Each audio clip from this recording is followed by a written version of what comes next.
Արարատի դեմ ինչ ունենք, ուզում եմ հասկանալ, եթե մենք ունենք Արարատի մարզ, Արարատ քաղաք, Մասիս անունով քաղաք ու ունենք Արարատ Միրզոյան, ինչ է նշանակում Արարատի դեմ ինչ ունենք, լեռան պատկերը հանում տնիկներից եւ տենց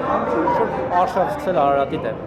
Ոնց կարելի է այդ տեխնիկական փոփոխությունը մեկնաբանել որպես արշավ Արարատ լեռանը։ Տեխնիկական թող մոչի տարերը հանեն, թվերը հանեն։ Բովանդակայինը նախկինում, եթե չեմ սխալվում, էլի են եղել տարիներ, որ Արարատ լեռը չի եղել։ Հետո ավելացվել է։ Քոչարյանի ժամանակ կեսից, Քոչարյանի իշխանության կեսից։ Եկել է, քանի անգամ եք ձեր անձնագիրը բացում, այդ կնիքը նայում եւ Արարատին այդպես ֆիքսում եւ ասում ինչ շահանեք չենք ֆիքսի դրա վրա։ Դե տեսակ, չէ, դա ինձ համար մեր խորհրդանիշը տեսեք, ինձ համար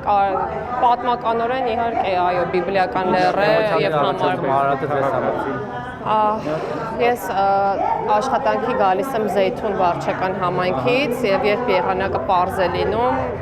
իմ օրը միշտ շատ լավ է սկսվում։ Պատմական հայրենիքի անունով Զեյթուն վարչական շրջանից է գալիս։ Հայաստանում ամեն ինչ պատմական, Զեյթունը պատմական հայրենիքի անունով է, չէ՞, մեր մարզերից։ Իսկ դա լավ է թե բան։ Չգիտեմ, լավ է թե բան։ Վերջը մենք ունենալու ենք հիշողություն, թե չենք ունենալու։ Մենք ապրում ենք մեր հիշողությունը եւ պատմական անցյալը չմոռանալու